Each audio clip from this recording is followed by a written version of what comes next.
anak-anak. Ini di Kota Malang ini sudah sekitar 11 anak-anak yang sudah bisa membuat buku, dan ini semua adalah bukunya anak-anak. Aku anak istimewa. Ini adalah anak difabel yang luar biasa kemampuannya, bahkan dia juga disebut istimewa itu karena tunadaksa dengan fisiknya yang kurang sempurna, tapi dia juara olimpiade sampai tingkat Asia Tenggara. Itu kan luar biasa kan gitu. Dan anak-anak yang melahirkan ini saya beri apresiasi itu di Kota Malang ini, sehingga membuat anak-anak itu jadi gemar. Di forum celoteh anak itu insya Allah dari Kota Malang juga sudah bisa berbicara gitu. Ini ada contoh anak-anak Kota Malang sudah bisa gini. Yang lain insya Allah nanti kita ini gurunya dulu. Nanti kalau gurunya sudah, maka nanti tinggal ke anak-anak. Kalau ada contoh gitu kan kita enak mengajar ke anak-anak itu. Ini loh ada contoh, saya sudah membuat ini contohnya. Jadi yang kemarin kita bahas tentang uswatun hasanah. Jadi tidak hanya mauidhatul hasanah, tapi uswatun hasanah, suri tauladan yang baik. Tidak hanya kita ngomong mauidhah yang api-api, yang bagus-bagus saja, tapi ada bukti yang, nah ini suri tauladan yang baik, kita mendahululah. Gitu ya. Lanjut.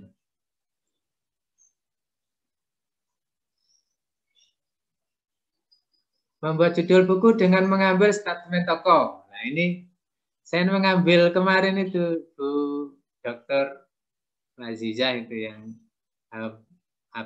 putrinya Pak Wapres, Pak Ma'ruf Amin itu cerita Islami, merawat imajinasi, melejitkan prestasi. Dan beliau ini juga mengambil ini dari tokoh dunia itu, Albert Einstein.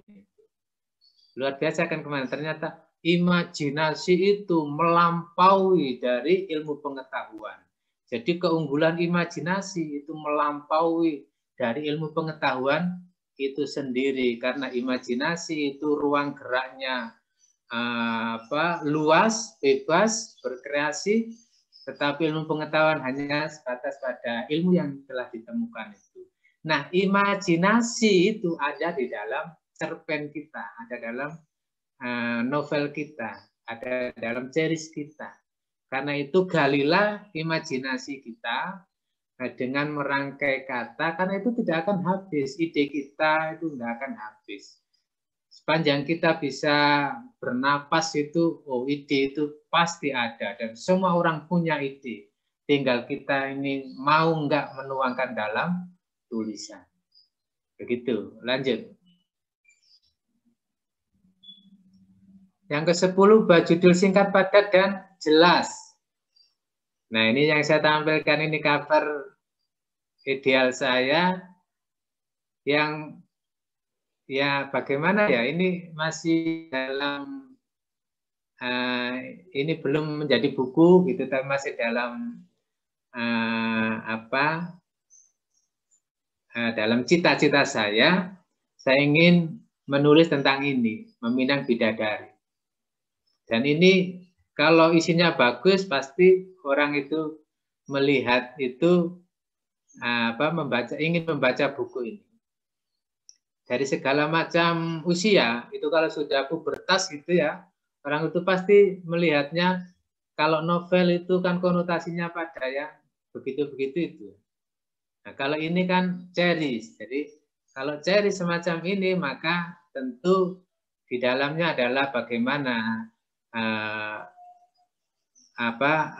ta'aruf dengan benar, bagaimana cara khitbah dengan benar, pernikahan dalam Islam itu bagaimana. Ini kami ambil dari ini, dari KD-KD yang di kelas 12 tadi itu tentang munakahat.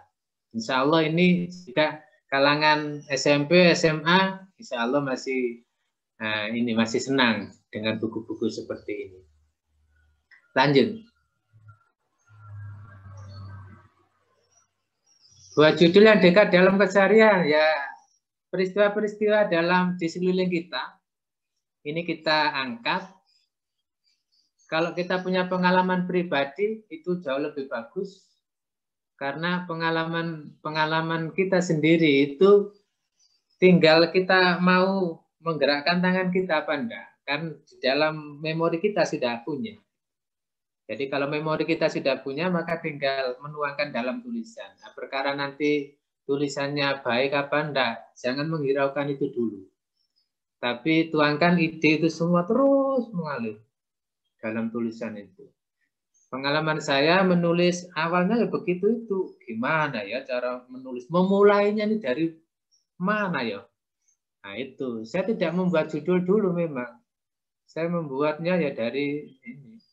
Ya dari ide yang nggak karu-karuan itu, yang galau lah gitu ya. Dari ide yang galau-galau itu ternyata bisa menjadi sebuah buku. Nanti kalau ada yang jelek, nggak usah diceritakan. Kita tutupi. Dan kita pun menggunakan nama tokoh lain. Jangan namanya sendiri. Jangan. Sekalipun itu baik, itu seolah-olah kok sombong. Gitu. Jangan. Jadi mengambil nama lain. Begitu juga dengan yang tokohnya yang antagonis. Jangan langsung menyebut orangnya langsung ya. Nanti berurusan dengan hukum. Menyebut nama itu berbahaya. Jadi karena itu ya disamarkan aja. Tokoh baik dan jeleknya itu disamarkan aja. Nah, begitu, Firman. Waktu ya. Tinggal tersisa 3 menit. Iya, ini aja. Ya, terakhir ini. Yang 12 ini. Ya, ini yang membuat judul di bagian akhir. Itu lebih enak. Saya juga begitu kok membuat judul itu. Ketika dari judul-judul ini, judul buku saya yang pertama tadi, ya, Pelabuhan Cinta Si Anak Gembala.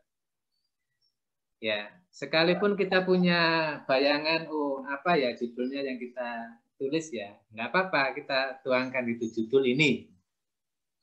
Ya, tapi di akhir tulisan nanti, kok nggak cocok ya? Nah, kita ambil judul-judul dari subjudul yang kita tulis itu. Itu kan ada bagian-bagiannya. Dari satu novel itu kan banyak judul. Nah, kita ambil itu. Ternyata hanya di bagian keberapa ini ya? Bagian yang ke-8, 7, 8, dan 9 kan tentang si penggembala. Nah, itu begitu. Terus lanjut, nanti itu juga ada yang kedua. Nah, ini yang bukan yang atasnya. Nah, ini kan yang buku yang kedua ya sama seperti Napas Cinta Rumah Surga. Coba lihat judulnya dari subjudul itu kan ya begitu itu ya. Dimulai dari ini kegalauan itu akhirnya juga menemukan tambatan hati, sandaran hati, prestasi. Maka lahirlah di situ Rumah Surga. Napas Cinta Rumah Surga. Begitu. Saya kira begitu, itu pengalaman saya yang selama ini saya tuangkan dalam tulisan. Dan mendadak saya ini jadi guru bahasa Indonesia ini. Kalau bercerita tentang ini, mendadak saya jadi guru bahasa Indonesia. Padahal temannya Pak Jauhari itu yang biasa khotib, biasa khutbah mimbar Jumat. Ya inilah pengalaman saya. Mohon maaf apabila ada kesalahan, kekurangan, nanti kita sharing bersama di akhir sesi. Terima kasih. Assalamualaikum warahmatullahi wabarakatuh. Waalaikumsalam warahmatullahi wabarakatuh. Demikian paparan dari